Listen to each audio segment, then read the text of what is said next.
ये हमारा अध्यात्म का अनुभव की बात है। नहीं तो क्या कर दिया जाए जिससे आप बच सकते हो? सोचो, आपको क्या मिल जाए? एक ऐसा शब्द बोल दो जिससे आप निर्भय, निश्चिंत और निःशोक हो सकते हैं। एक बोलो कि ये मिल जाए तो मैं बिल्कुल निश्चिंत हो जाऊंगा और आज से कोई कामना नहीं करूंगा। बोलो, कोई एक बात बोलो।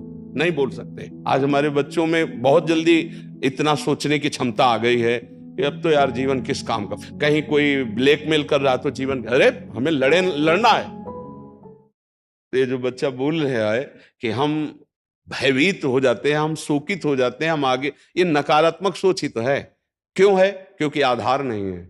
आधार हो तो फौरन उसकी काट है। भगवान है ना, प्रभु है ना, ऐसा कैसे हो सकता है? हम उनका भजन करते हैं, हम उनके आश्रित हैं, ऐसा कैसे हो सकता है? महाराज जी, ये तो सोच रख लिया और इससे हम पार भी हो गए। महाराज जी, फिर जब असफल हो जाएं उसके बाद हमारा क्या मान्यता रहनी चाहिए? सही बात पूछो तो जब आप ऐसा करोगे तो असफलता में सफलता का ही आनंद अनुभव में आएगा।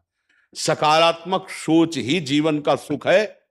नहीं तो दुख और सुख और जय और पराजय ये टिकाऊ नहीं है। जैसे दिन टिकाऊ नहीं है, ऐसे रात टिकाऊ नहीं, ऐसे सुख टिकाऊ नहीं है, ऐसे दुख टिकाऊ नहीं। कोई सदैव विजयी नहीं रहता, कोई सदैव हारता नहीं, कोई सदैव सुखी नहीं रहता, कोई सदैव दुखी नहीं रहता। ये क्रम चलता रहता है। दुख के अवसर पर हमें हमारे विचार बचाते हैं हमको। अभी हम अपने विचार में अपने को बीमार मान ले तो हम कल से आने लायक नहीं रहेंगे, ध्यान रखना। हम आज अब भी नहीं मानते कि हम बीमार हैं। तो हमारी निगेटिव सोच जो है ये बिना भजन के नहीं जाएगी। और अगर ये बनी रही तो अरबों रुपया हो, खूब बड़ा पद हो, पति, व्यवस्था, पत्नी, सब कुछ हो, लेकिन नकारात्मक सोच तुम्हें चैन से नहीं रहने देगी। पक्की बात मान लीजिए।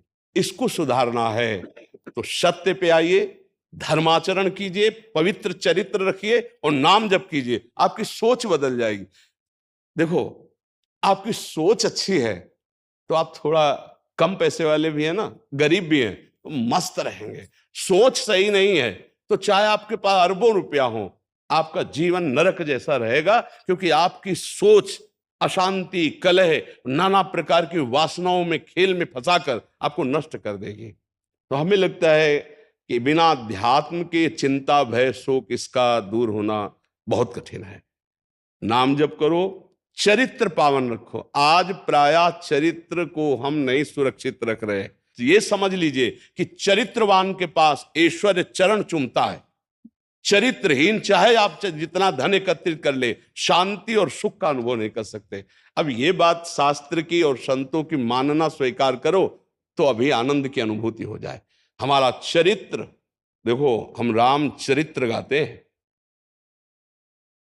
राम जी रघुवंश में प्रकट हुए और रावण उत्तम कुल पुलस्त करनाती, ब्राह्मणत्व उत्तम कुल पुलस्त करनाती, लेकिन चरित्रहीन हो गया तो राक्षस कहा गया। समझ रहे? चरित्र गाते हम, राम चरित्र गाते हैं। मां केवल अंतर है नहीं, वही बड़ी रा उसमें भी लगी हुई है। रा वह रा मां, वही भगवद अंश है, जय विजय और कोई दूसरा नहीं है।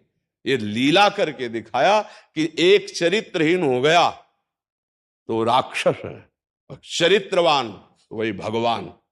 सब में भगवान है, वही अब लीला कर रहे। देखो, हम अपने चरित्र को पावन रखें, हम धर्म से चले, नाम जप करें तो अब कहीं भी आपके अंदर नकारात्मक भाव आपको परास्त नहीं कर सकता। ये हमारा अध्यात्म का अनुभव की बात है। नहीं तो क्या कर दिया जाए जिससे आप बच सकते हो? सोचो, आपको क्या मिल जाए? एक ऐसा शब्द बोल दो जिससे आप निर्भय, निश्चिंत और निःशोक हो सकते हैं। एक बोलो कि ये मिल जाए तो मैं बिल्कुल निश्चिंत हो जाऊंगा और आज से कोई कामना नहीं करूंगा। बोलो, कोई एक बात बोलो। नहीं बोल सकते, क्योंकि एक के साथ हजारों बातें लगी हुई हैं।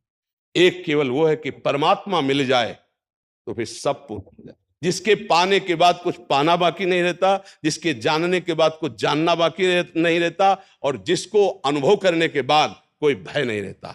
5 वर्ष के प्रहलाद जी हैं, त्रिभुवनपति हिरण्यकश्यप है, सकारात्मक सोच है, मेरा हरि मेरी रक्षा कर रहा है, बाल बांका भी नहीं कर पाया, नहीं कर पाया ना। हाँ, अगर हमारी कभी पराजय होती तो उस समय भगवान इतना बल देते हैं, इतना सुख देते हैं कि वो पराजय क्षण में नष्ट हो जाती है, हमें शोक नहीं होता। देखो,